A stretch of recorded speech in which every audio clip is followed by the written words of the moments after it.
खुदा के सामने हर कोई ईमानदार है, हर कोई कमरा बंद करके अपने गहरे गंदे गुनाहों को, पाप को मान लेता है। लेकिन कभी कभी पब्लिकली आपसे पूछा जाए क्या आपने ये किया, आप में से कितने लोग हैं जिनको कोई शर्म नहीं आती ये बोलते हुए कि हां हुआ है, मुझसे हो गई गलती मुझसे। God demand honesty. आप मानते हैं खुदा के सामने ईमानदार होना बहुत आसान है, कमरा बंद करो कौन देख रहा है। लेकिन जब मनुष्य के सामने पाप मानने की बारी आती है तो हमें डर लगता है मेरी इमेज खराब हो जाएगी, मुझे इज्जत नहीं मिलेगी, मुझे लोग आत्मिक नहीं समझेंगे। अरे हु केयर्स, लोग हमें क्या समझते हैं। अरे मैं आपको सच कहता हूं, अपना पाप खुदा के सामने मानना सीखिए, आप वहां से आदर कमाएंगे, परमेश्वर आपको आदर देगा। God is a God of honest people. इसीलिए शाऊल को हटा दिया गया, दाऊद पाप के बाद भी राजा बना रहा। क्यों? क्योंकि वो ईमानदार था। जब परमेश्वर ने देखा कि इस बंदे को कहा क्या तूने वो फल खाया, उसने कहा नहीं, इस औरत ने मुझे खिलाया। आपने जो पत्नी दी थी, पहला पाप आपने किया, आपने मुझे दी। First is your problem. आप पढ़ के देखिए, वहां लिखा है तूने जो पत्नी दी, पहले आप गलत हो, मैंने मांगी थी कि आपने दी ना। What a man. आज दो बच्चे हो ना घर में, दोनों फेल होके आए, अब एक से पूछो रिजल्ट बता, बोलेगा ये भी फेल हुआ। दो बच्चे होते ना फेल होके आएंगे, आप पूछो एक से तेरा रिजल्ट क्या आया, पहले इससे ये फेल हुआ है। आप अपने बारे में बताओ ना। कभी कभी बच्चों को बोलो चल बेटा प्रार्थना करते हैं, हाँ हाँ चलो प्रार्थना करते हैं। बोल बेटा मैं पापी हूं, बोलते हैं हम पापी हैं। नो नो नो, बोल मैं पापी हूं। बचपन से हम स्ट्रगल करते हैं ऑनेस्ट बनने के लिए। Are you honest? कभी कभी घर में कोई गुस्सा करता है, उसको समझाएंगे ना, अरे तू इतना गुस्सा क्यों करता है? मैं नहीं करता, ये दिलाता है मुझे। वाह। एक भाई व्यभिचार में गिरता था, एडल्ट्री में। एक दिन वो मेरे पास आया, बोलता है प्रार्थना करो। मुझे लगा वो इतना ईमानदार है कि मुझे कहेगा मेरे लिए प्रार्थना करो कि मैं अपनी गंदी अभिलाषाओं पर जय पाऊं। मैंने कहा हाँ ब्रदर क्या प्रार्थना करूं?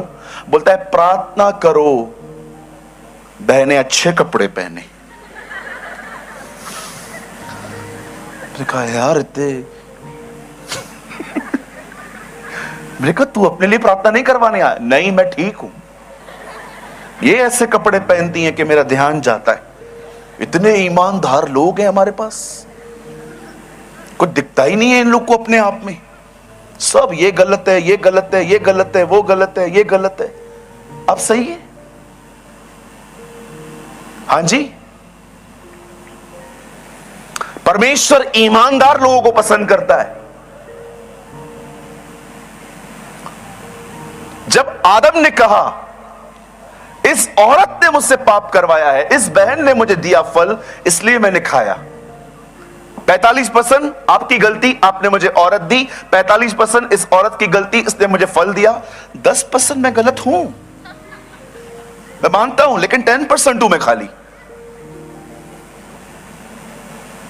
जब परमेश्वर ने देखा यह बंदा ईमानदार नहीं है, याद रखिएगा मनुष्य पाप करने के कारण अदन के बाग से नहीं निकला, मनुष्य ईमानदार न होने के कारण निकाल दिया।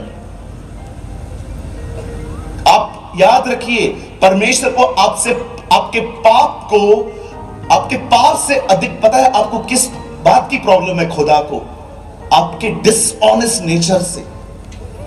एक दिन जब शमूएल शाऊल से मिलता है और कहता है तेरा राज्य ले लिया गया, God is never unfair at any time. परमेश्वर कभी अनफेयर नहीं हो सकता, वो हमेशा लोगों को बताता है कि वो उन्हें क्यों हटा रहा है। जानते हो जब शाऊल को उसकी पदवी से हटाया जा रहा था तब शमूएल ने उसे क्या कहा? वो उसे कहता है क्या हठ और मूर्ति पूजा एक समान पाप नहीं है। शाऊल, तू इसीलिए निकाला जा रहा है क्योंकि तू ईमानदार नहीं है, तू जिद्दी है। अगर आप नहीं जानते हैं तो प्लीज आज आप जान लीजिए, अगर आप एक जिद्दी व्यक्ति हैं, अपने आप को सही साबित करने वाले व्यक्ति हैं, कुछ भी हो जाए मैं साबित करूंगा मैं सही हूं, आपको मैं बताना चाहता हूं आप जीवन में बहुत कुछ खो दोगे। You will loss so much. नम्र बनिए, अपने पाप को मानना सीखिए। अगर कोई आपको कहता है आप गलत हो, ठीक है, मैं हूं गलत, क्या इश्यू है, क्या होगा? मेरे यहां पर देखिए क्या होगा। कुछ लोग आपकी इज्जत कम करेंगे, इट्स कंप्लीटली ओके। फिर क्या हुआ अगर कम करेंगे तो इज्जत भी? अरे ये तो सोचो कि आप खुदा के करीब बने रहोगे, आप परमेश्वर के नजदीक बने रहोगे। अपने आप से एक सवाल पूछिए, आप यहां पर लोगों को खुश करने के लिए हैं कि अपने परमेश्वर के लिए हैं? आप यहां पर जब परमेश्वर ने देखा कि मनुष्य ने पाप किया और अब ये मानते भी नहीं हैं, तब परमेश्वर ने आदम और हवा को दरवाजा दिखाया, चलो भाई निकलो यहां से। लेकिन जब वो निकल रहे थे, oh this is the first prophecy, ये पहली भविष्यवाणी थी परमेश्वर ने जीसस के लिए कही। तब वो शैतान को कहता है, शैतान मेरा बेटा आएगा, ओ यशुआ वेलकम, यीशु मसीह आएगा और वो तुझे कुचलेगा और वो तू उसकी एड़ी को डसेगा। इट मीन्स वो खुद डैमेज होकर तुझे मारेगा। जैसे ये प्रोफेसी हुई, आप सभी जानते होंगे, उसके बाद इंसान कहां से कहां चला गया। उसके बाद केन ने हाबिल की हत्या की। आप पढ़ सकते हो, लोगों ने अपना नाम करने के लिए बेबीलोन टावर बनाया। उसके बाद आप देख सकते हो आज हम वहां से लेके आज तक हम क्या क्या देखते आए हैं। परमेश्वर ने यह भविष्यवाणी की थी कि एक दिन इस पृथ्वी पर उसका बेटा आएगा और शैतान को कुचलेगा। आप जानते हैं बहुत साल पहले बाइबल बताती है कि परमेश्वर ने अपना पुत्र मरियम के द्वारा इस जगत में वो ले आया। बाइबल बताती है 2023 साल पहले एक फरिश्ता स्वर्ग से नीचे उतरता है, नासरत में आता है और वहां पर एक कुंवारी लड़की जो इंगेज गर्ल थी, जिसकी सगाई हुई थी और उसकी शादी होनी बाकी थी, परमेश्वर का वचन कहता है वो उसके घर जाता है और कहता है, मरियम तू भयभीत न हो, तुझ पर परमेश्वर का अनुग्रह हुआ है और तू एक बेटा जनेगी, तू उसका नाम यीशु रखना, क्योंकि उसकी सेवकाई क्या होगी, वह अपने लोगों को लंदन जाने के लिए वीजा दिलाएगा। है ना? It was his ministry. हे मरियम भयभीत न हो, तू एक बेटा जनेगी, उसका नाम यीशु रखना, क्योंकि वो तुम्हारे घर के ऊपर एक माले के ऊपर दूसरा माला बना के दे देगा। ये उसकी मिनिस्ट्री थी ना। हम तो यही सुनते आए हैं आजकल। चलिए अपने पास वाले से एक बात कहिए, उन्हें कहिए भीड़ इकट्ठी करना बंद कर दो। हेलो, कोई हाथ दिखा सकता है?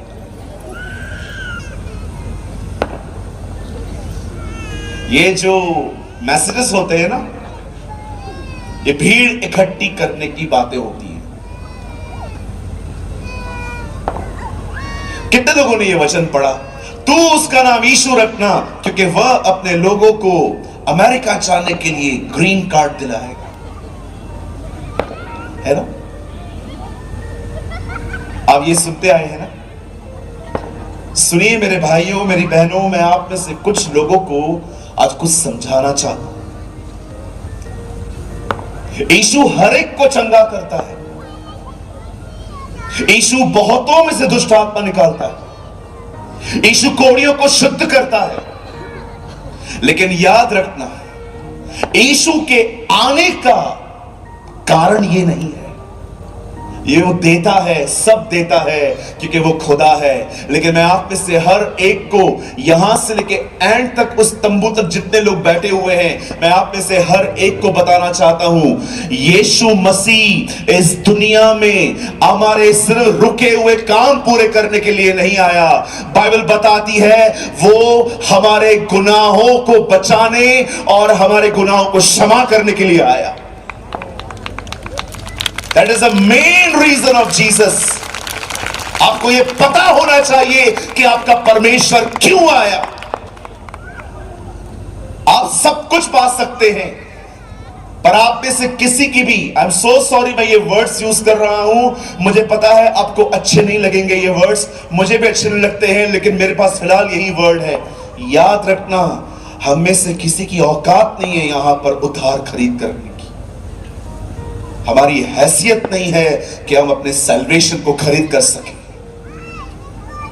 परमेश्वर जानता था कि उधार इतना महंगा है कि कोई उसे खरीद नहीं सकता, इसीलिए उसने उसे मुफ्त कर दिया। उसने उसे मुफ्त कर दिया। आप एक बिल्डिंग बना सकते हो, आप एक घर बना सकते हो, आप सब कुछ कर सकते हो। मैं आप में से हर एक से पूछना चाहता हूं, अपने पाप माफ करके दिखाओ।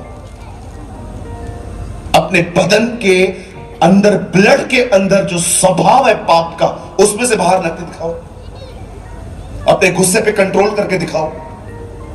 अपनी आंखों को गंदी चीजों को रोकना, ये करके दिखाओ। परमेश्वर जानता था मनुष्य सब कुछ कर सकता है, पर वो कभी अपने उद्धार के प्रति वो दाम नहीं चुका सकता। इसीलिए परमेश्वर ने अपने पुत्र को उसी काम के लिए भेजा जो मनुष्य से कभी नहीं हो सकता। याद रखो मेरे भाइयों, मेरी बहनों, आप एक बिल्डिंग बना सकते हो, आप एक घर बना सकते हो, आप क्लिनिक खोल सकते हो, आप मॉल खरीद कर सकते हो, आप बहुत सारी चीजें कर सकते हो, लेकिन आप में से कोई अपना उद्धार खरीद नहीं सकता। वो इतना महंगा है कि परमेश्वर जानता था कि वो इतना महंगा है कि उसे अपना बेटा खोना पड़ेगा, इसीलिए उसने उद्धार मुफ्त कर दिया। वो जानता था। यीशु मसीह आपके बंगले बनाने के लिए नहीं आया है। यीशु आपको वीजा दिलाने के लिए नहीं आया है। यीशु का सबसे पहला काम, उसकी पहली सेवकाई है कि एक मनुष्य उस पर विश्वास करके माफी पाए, अपने पापों से नजात पाए। आज देखिए इस गेट के बाहर लोग सल्वेशन पाने के लिए क्या कुछ नहीं करते हैं। वो सब कुछ करते हैं ताकि मुक्ति पाएं, मोक्ष पाएं, वो अपने उद्धार को पाएं, वे मरने के बाद स्वर्ग में जाएं। लेकिन मैं आपको बताना चाहता हूं मेरे भाइयों, मेरी बहनों, वो उद्धार ढूंढते हैं। हमारे पास उद्धार खुद चलकर आया है। हमारे पास उद्धार खुद चल के आया है। आप जानते हो मैं अपने उद्धार के प्रति इतना धन्यवादी क्यों रहता हूं?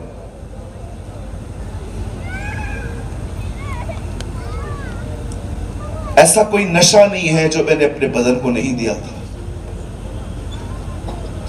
ऐसा कोई काम नहीं है इस दुनिया में जो मैंने नहीं किया था। मैं अपने पास्ट को बहुत अच्छे से जानता हूं। मैं बहुत अच्छे से जानता हूं कि मैं किस तरह का बंदा था। एक नंबर का व्यभिचारी, चेन स्मोकर, मां बाप का अनादर करने वाला, औरतों को बुरी नजर से देखने वाला, हर लाइन में गाली,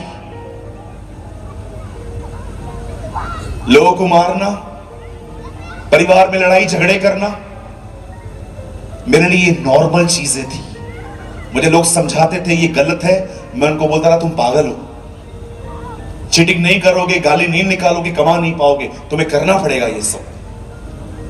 लेकिन जब मैं यीशु में आया, ये मेरी गवाही है, इट्स माय टेस्टिमनी। जब मैं प्रभु में आया, मैं आपको सच कहता हूं, मुझे यीशु के चमत्कारों ने इतना अट्रैक्ट नहीं किया, मुझे प्रभु यीशु मसीह के बलिदान ने अट्रैक्ट किया था। जब जब पादरी साहब प्रचार कर रहे थे कि तुम पापी हो, यीशु तुम्हारे लिए मरा है, आप विश्वास कीजिए पहली सभा में मैं फूट फूट के रो रहा था कि मैं गुनहगार हूं, मैं जानता हूं मैंने कैसी जिंदगी जी है। मैं आपसे पूछना चाहता हूं, खुदा ने आपके लिए बहुत कुछ किया है, आपको बीमारियों से चंगाइयां दी है, आपका कैंसर ले लिया, आपकी HIV ले ली, आप में से बहुत लोग कोविड में बीमार थे। यहां पर कितने लोग हैं जिन्हें खुदा ने बचाया था कोविड में? अपना हाथ उठाइए, मैं आपको देखना चाहता हूं। याद रखिए, इन सारे कामों के लिए खुदा का शुक्र हो। लेकिन सबसे अमेजिंग बात जानते हैं क्या है? यूहन्ना कहता है उसके नाम से तुम्हारे पाप क्षमा हुए हैं, उसके नाम से तुम्हारे गुनाह माफ हुए हैं। जब गुनाह माफ होते हैं ना, आजादी आती है। इसलिए आपने देखा यीशु मसीह ने क्या किया। जब एक व्यक्ति ऊपर से नीचे उतारा गया, उससे पहले क्या किया? उससे उसको चंगा नहीं किया, पहले पहले उसने उसको कहा तेरे पाप क्षमा हुए। और जैसे पाप क्षमा हुए, लिखा है उसने अपनी खाट उठाई और वो चलने लगा। जब पाप क्षमा होते हैं ना, चंगाइयां ऐसे ही आ जाती हैं, छुटकारे ऐसे ही आ जाते हैं। यीशु ने पहले उसे चंगा नहीं किया, पहले उससे कहा तेरे पाप क्षमा हुए, उठ अपनी खाट उठा और चल। वो लोगों को चंगा बाद में करता था, वो पहले उनके गुनाहों को माफ करता था, क्योंकि वो जानता था इनके गुनाहों के कारण इन पर बीमारियां आई हैं। गुनाह माफ होता थे, बीमारी चली जाती थी।